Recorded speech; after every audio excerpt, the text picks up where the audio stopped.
Hello everybody.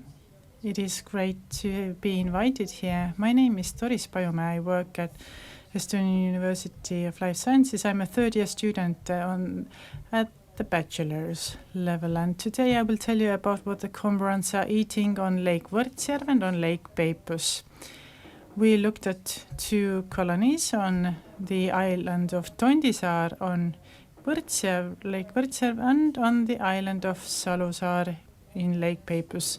The cormorants nest on the stones, on top of the trees and on the islets, and stay in Estonia from April to October. So what have we done? As for field work, we have looked into net fishing. We used the floating nets and the throwable nets. We analyzed and we determined the fish. We measured, we weighed them. We also collected pellets, and also we looked at the remnants of fish that have been regurgitated by the birds. We also looked at what are the birds eating exactly there, and also we used drones for observing them. In the laboratory, we analyzed the pellets, and we also looked at the particles that could be visible in the pellets. For example, for shellfish, we looked at the pharyngeal teeth, and for other species, we looked at the jaw bones, what they were like. In the data analysis, we compared the different feeding periods, and also we measured the feeds that we could catch from the samples. So the first site we worked on was Tondisaar on Lake Võrtsjärvel, 270 square kilometers is the area of Lake Võrtsjärvel, with 470 different birds on average.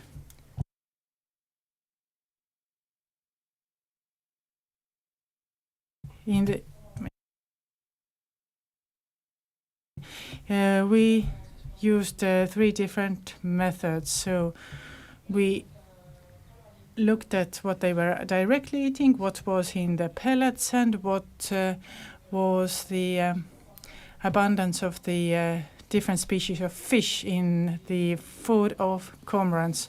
Altogether, we found out that there were 12 different species of fish that the cormorants ate, and the pellets were collected from May to September.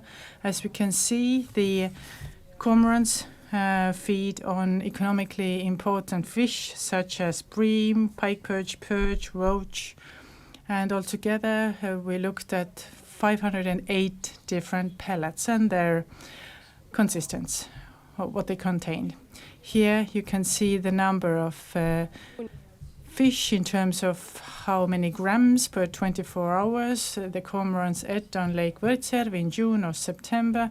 We can see that on average a bird ate about 500 grams of fish a day, which is about 4 fish. September, which is post-nesting time, in September they ate about 300 to 400 grams of fish. That accounts for about 3 to 4 fish per day. Here we can see the average length of the fish that were eaten by the cormorants. Eels are the longest fish. The bream was 34 centimeters long on average, and we can say that the longer the fish is, the easier it is for the cormorant to swallow it. So this also explains why eel and burbot and pike perch are more important for the birds as food. The other site was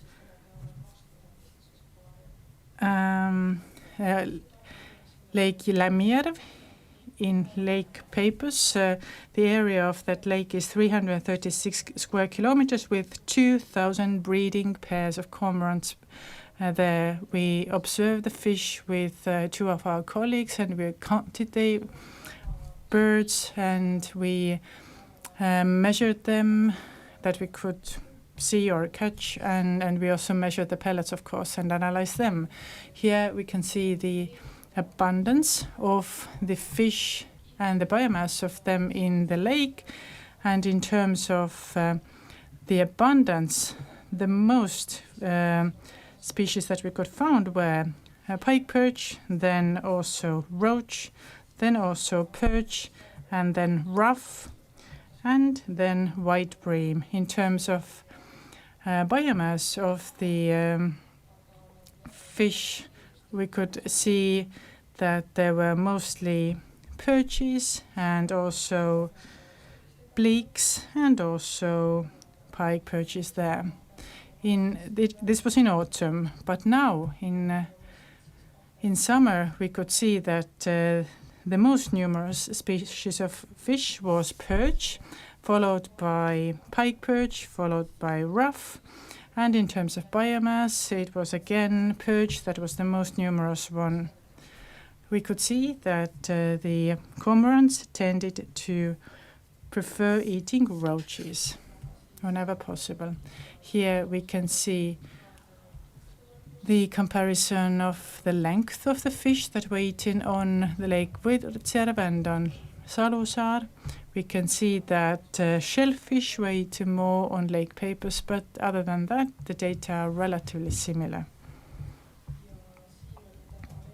And here we can see the number or the weight of the fish that one cormorant ate per 24 hours, and we can see that on Lake Peipsil in June about 400 grams of fish were eaten. That is about 5 fish, and in September 450 to 500 grams of fish, which accounts for about 5 1/4 of a fish per day. Why are these data not very well correlated in terms of September on Lake Võrtsjärvel, Lake Peipsil? We do not know it for sure yet. We have to look into it further. The work is still ongoing. There's lots to analyze still, especially in terms of the content of the stomach of the cormorants, and also we need to analyze the feeding indices. I would like to thank the Estonian University of Life Sciences and the Estonian Marine University of the University of Tartu, and I would like to thank you for your attention. Thank you so much. The questions are very welcome. Let me approach you here so we can get going with the questions. We do see a question or comment rather that looking at the length of the fish that were eaten, it seems that in Estonia the cormorants are eating as long fish as elsewhere in Europe. So we can turn it into a question. When you have looked into the studies, can you somehow compare how can the fish that are eaten here by the cormorants, how can they be compared with the ones that are eaten elsewhere in Europe?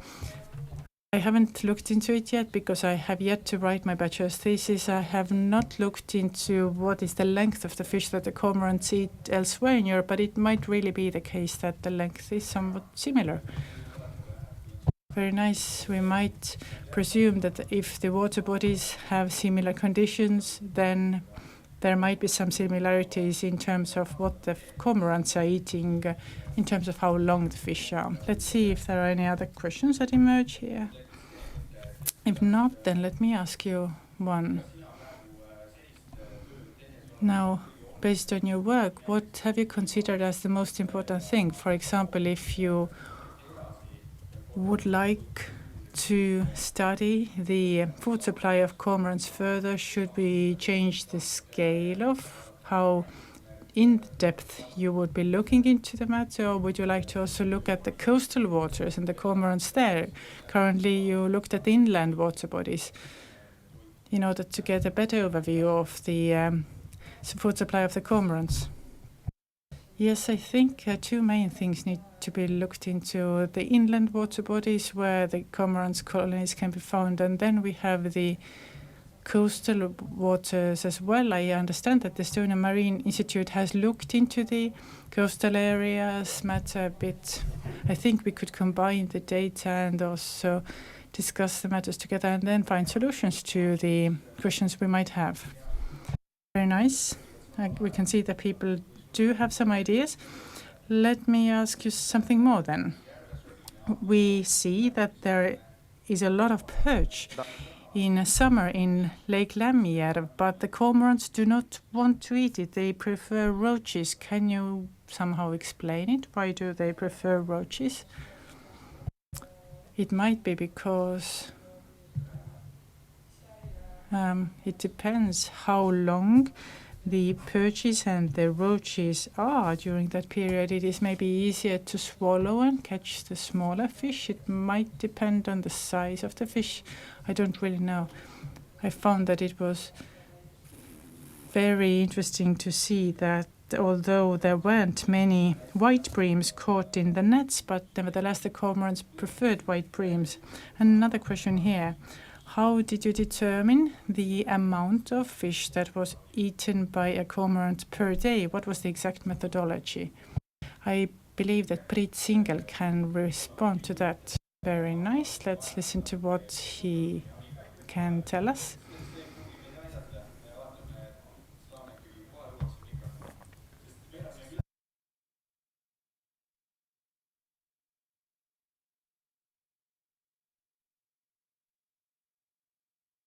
My name is Priit Singel. I have supervised Doris a bit, but mainly we looked into the size of the pellets in general.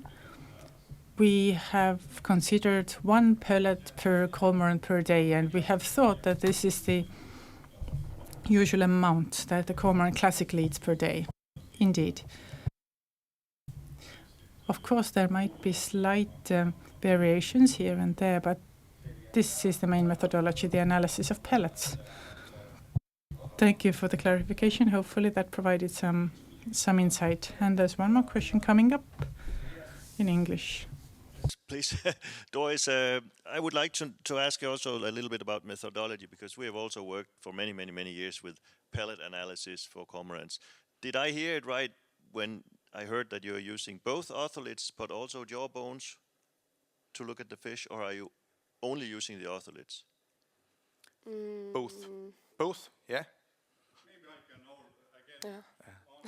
Et on nii lõualuud kui otolid, nii otolits. Actually, mostly the bones and yes, because. Find that better, easier to, because you know there's all these problems about the otoliths being worn out. Yes, exactly. We have tried in the Võrtsjärvel with otoliths, but we had many problems with them to actually put together the data, and then we just started look the bones. Yeah, but that's a special thing, because most people always just look at otoliths. So next question would be to Doris: how much time did you spend per pellet? Yeah. Can you repeat the question for the microphone? Yes. Okay, yeah, sorry. No, yeah, so the online people can hear it. No, I'm super interested in this. We can talk about that later also, but using the bones instead of the ear stones would certainly have some benefits if it's possible. But I was wondering about the time consumption. How much time? You said you went through 200 and some pellets in total, or was it 600? A lot of them. 500, okay. So how much time did you spend per pellet? Thank you.